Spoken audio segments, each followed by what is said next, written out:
2016 경남신문 신춘문예 시 당선작 앵두나무 상영관 진혜진. 신호등은 봄을 켠다. 길 하나 사이에 두고 마주선 두 그루. 이 도시에 앵두가 없다는 것을 알고 사람들은 길목마다 앵두나무를 심었다. 우둠지에 앵두가 켜지는 순간 몇 갈래의 속도가 생긴다. 몇 분 간격으로 익어 터지는 앵두. 비와 졸음 사이에 짓무른 앵두. 붉은 앵두는 금지된 몸에서만 터져 나온다. 한쪽 눈을 질끈 감는 사이 길바닥에 누운 흰 사다리를 오른다. 아이가 손을 들고 소나기 그친 사이로 뛰어간다. 할머니는 한 칸 한 칸 신호음 사이를 건너고 있다. 사람들이 마중과 배웅으로 사다리를 건너면 앵두의 색깔이 바뀐다.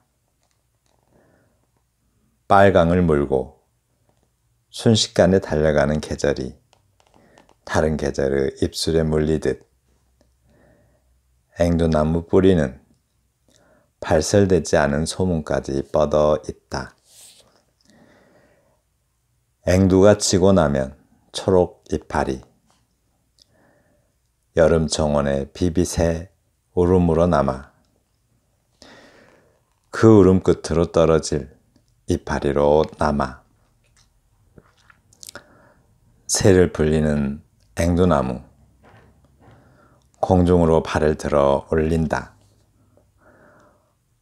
언제라도 짧은 치마를 입듯 가벼운 신호음. 떠나갈 사람과 돌아올 사람의 안부가 위태로워 처음 같은 얼굴로 막을 내리지 못하는 봄이 있다.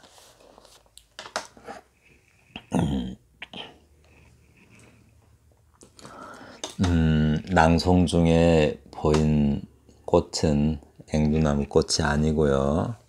냉이꽃입니다. 색깔이 앵두나무도 흰색이고 냉이꽃도 흰색이니까 대신 써봤어요. 앵두나무 상영관. 앵두나무 상영관이래요. 앵두나무가 영화관에서 상영되듯이 그렇게 보여진다고 합니다. 이 앵두나무 상영관은 사거리 신호등을 가리켜서 하는 말 같은데요. 앵두꽃은 꽃말이 수줍음, 수줍음이죠. 수줍음. 어떤 그 향수 이런 꽃말들이 있어요. 주로 꽃은 4월에 피고요. 그런데 이제 이 시에서 신호등은 봄을 켠다 라고 합니다. 봄을 켠대요. 봄에는 뭐가 피죠? 꽃이 피고 또 잎이 피고 그러죠. 그런데 신호등이 봄을 켠다고 합니다.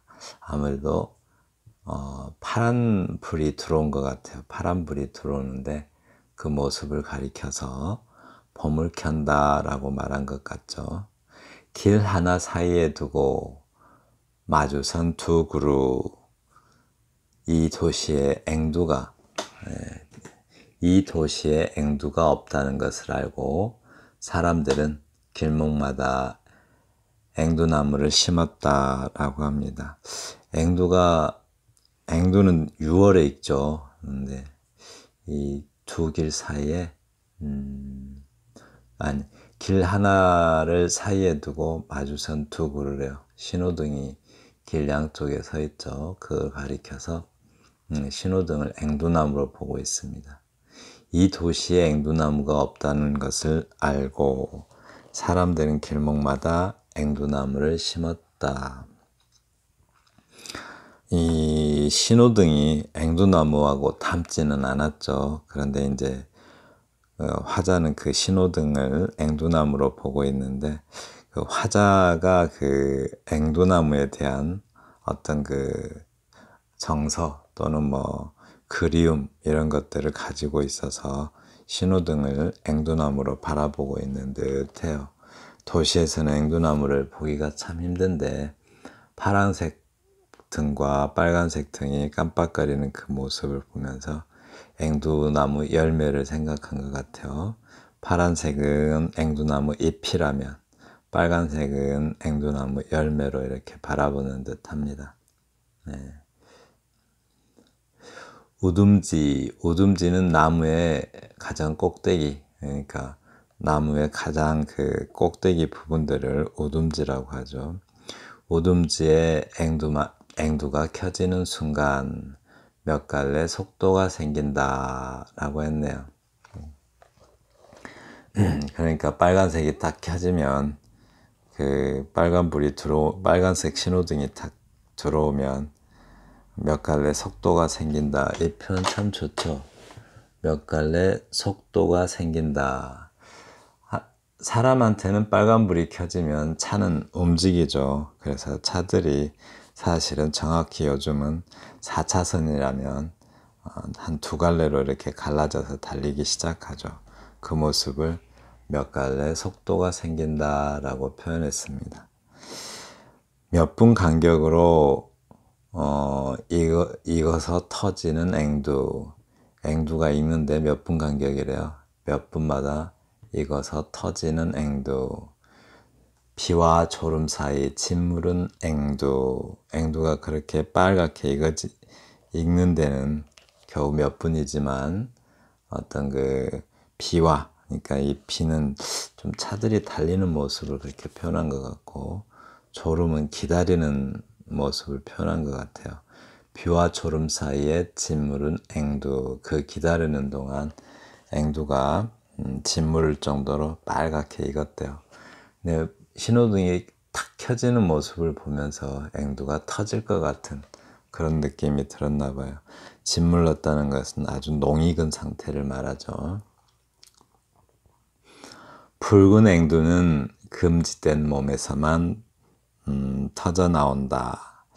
그러니까 그 횡단이 금지된 상태죠. 붉은 앵두, 빨간 앵두가 켜지면 횡단이 금지되잖아요. 그런 금지된 몸에서만 터져 나온다라고 표현했어요. 이 표현도 붉은 앵두는 금지된 몸에서만 터져 나온다. 이 표현도 참 신경을 많이 쓴 것 같아요. 한쪽 눈을 찔끔 감는 사이, 신호등이 두 개가 있으면 한쪽 눈을 찔끔 감는데요. 한쪽 눈을 찔끔 감는 사이. 이제 뭐죠? 그 사람이 건너는 건널목에 신호등이 바뀌면 길바닥에 누운 흰 사다리를 오른다라고 했는데요. 이 길바닥에 누운 흰 사다리요, 흰 사다리. 그 뭐죠? 건널목에 횡단보도 그림을 말하죠. 길바닥에 누운 흰 사다리. 그 눈먼 도시인가요? 눈먼 도시, 저자 이름이 생각이 안 나는데 눈먼 도시에서 앞부분이었던 것 같은데, 소설 눈먼 도시요. 그러니까 굉장히 유명한 소설인데 저자 이름이 생각이 안 나요. 거기서는 횡단보도를 보면서 횡단보도가 마치 그 얼룩말의 무늬 같다라고 이렇게 표현을 해놨었어요. 조금 비교가 되네요. 여기서는 흰 사다리 같이 이렇게 표현을 해놨죠. 길바닥에 누운 흰 사다리. 근데 그 저자는 얼룩말의 무늬 같다라고 해요. 그래서 흰 사다리를 오른다라고 표현했어요. 흰 사다리를 오른다. 근데 이제 이 시하고는 상관이 없는 말 한마디가 생각나는데, 우리는 멀어지면 좀 오르는 느낌이 이렇게 드는데, 영어에서는 멀어지는 것을 내려가는 느낌으로 이렇게 많이 표현하더라고요. 이게 좀 우리말이랑 다른 것 같아요. 아이가 손을 들고 소나기 그친 사이를 걷는다라고 했네요. 아이가 손을 들고 소나기 그친 사이를 뛰어간다라고 했는데, 차들이 멈추니까 아이가 손 하나 딱 들고 사람들이 다 건너가고 나니 뒤에 막 뛰어서 이렇게 건너가요. 왠지 좀 불안감이 느껴지죠. 아이가 손을 들고 그 횡단보도를 건너면 왠지 불안하죠. 거기다 또 할머니는 한 칸 한 칸 신호음 사이를 건너고 있다. 신호등이 처음에는 그냥 조용히 켜지다가 나중에 띠디딕 띠디딕 하면서 막 신호등에서 소리가 나죠. 그 소리가 다 꺼지기 전에 할머니가 다 건너야 되는데, 할머니는 그 신호음에 한 칸 한 칸 느리게 느리게 신호음 사이를 건너고 있다고요. 그래서 신호가 바뀌기 전에 건너야 되는데, 이 아이와 할머니는 왠지 그 횡단보도를 건너는 위태로운 어떤 위태로움에 빠져있는 대상으로 이렇게 표현한 듯해요. 사람들이 마중과 배웅으로 가는 사람이 있고 오는 사람이 있는데, 그것을 마중과 배웅으로 사다리를 건너면 앵두의 색깔이 바뀐다. 빨간색으로 바뀌겠죠. 신호등이 이렇게 바뀐다라는 표현이에요. 빨강을 물고 순식간에 달려가는 계절이 이제 6월 정도 됐겠네요. 사실은 신호등이니까 계절하고는 상관없죠. 그런데 이제 이 신호등을 앵두에 대비하고 있기 때문에 앵두로 보면 한 6월 정도 됩니다. 6월 초, 6월 중순 이때 앵두가 빨갛게 있죠. 네, 그래서 빨간 신호등을 보면서 화자는 6월을 생각하는 것 같아요. 순식간에 달려가는 계절이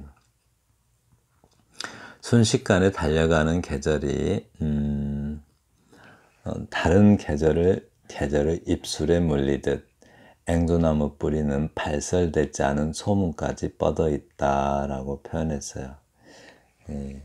빨간색 물고 순식간, 우리가 이제 아주 짧은 시간을 한국말로 표현이 참 많죠. 뭐 간발의 차이, 그 다음에 뭐 순식간, 또 찰나, 뭐 이런 표현들이 있는데, 순식간은 숨하고 관련이 있는 거죠.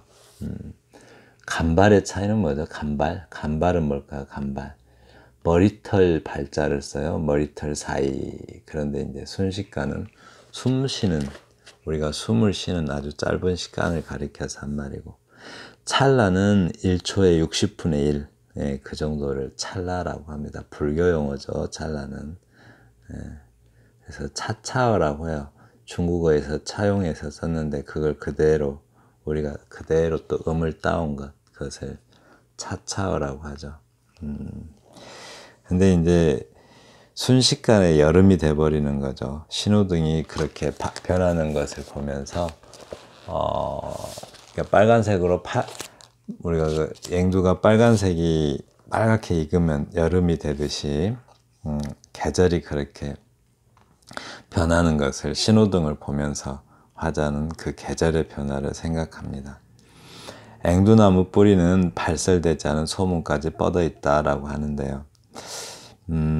이게 무슨 말일까요? 앵두나무 뿌리는 발설되지 않은 소문까지 뻗어 있다. 신호등은 신호등 옆에서 대기하던 사람들이 하도 많은 다른 사람들의 이야기들을 듣고 너무 많이 들어서 아직 발설되지 않은 이야기까지도 그 신호등은 아마도 다 알고 있다라고 말하는 것 같아요. 네. 앵두가 지고 나면 초록 이파리. 네, 이 앵두는 꽃이, 그러니까 4월 달에 꽃이 피는데, 4월 달에 꽃이 피는데, 꽃이 먼저 피고 잎이 나기도 하고, 또 잎과 꽃이 같이 피기도 해요. 앵두는 조금 애매하죠.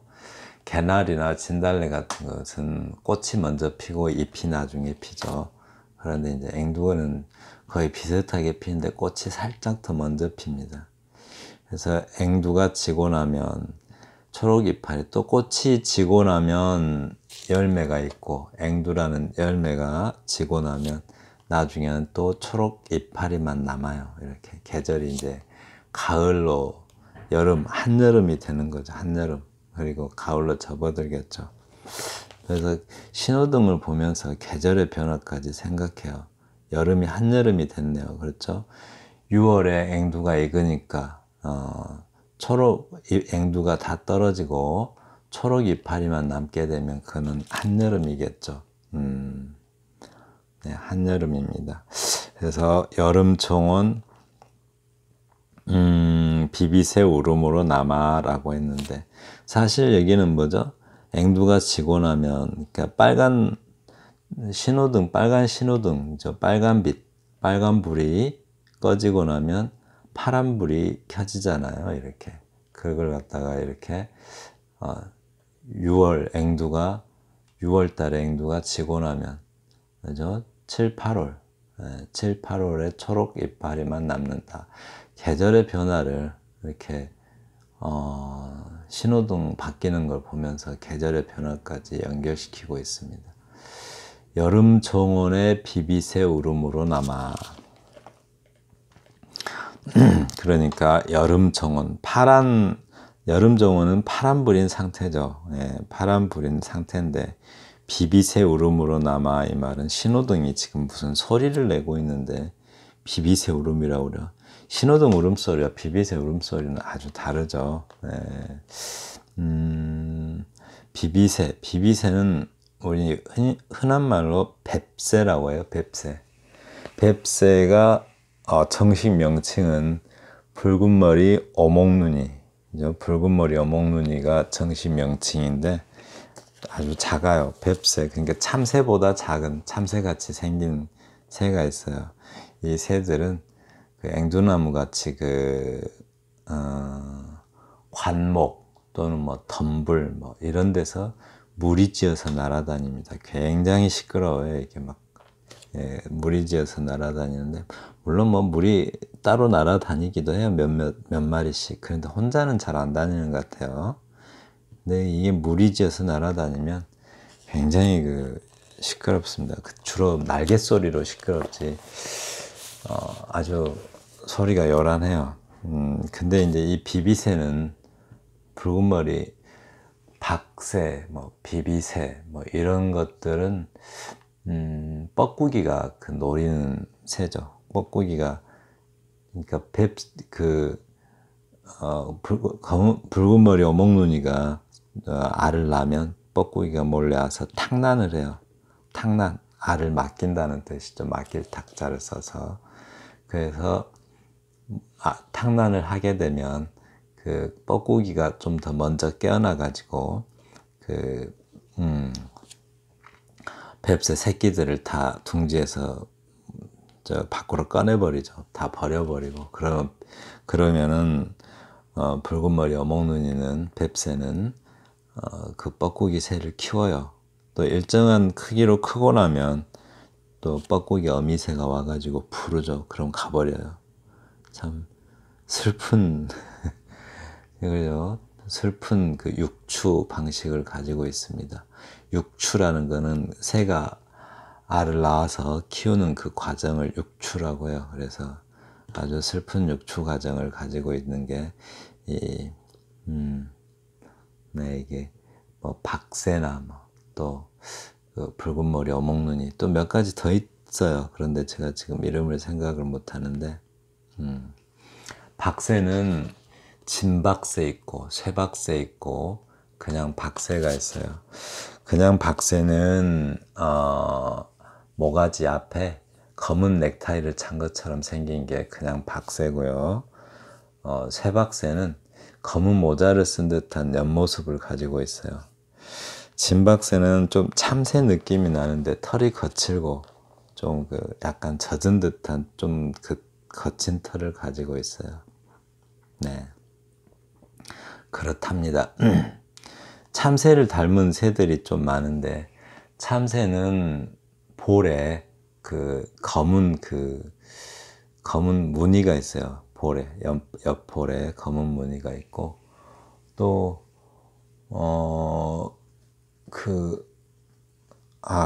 저기 저 박새 있고 붉은 머리 어몽눈 있고 쑥새도 있네요.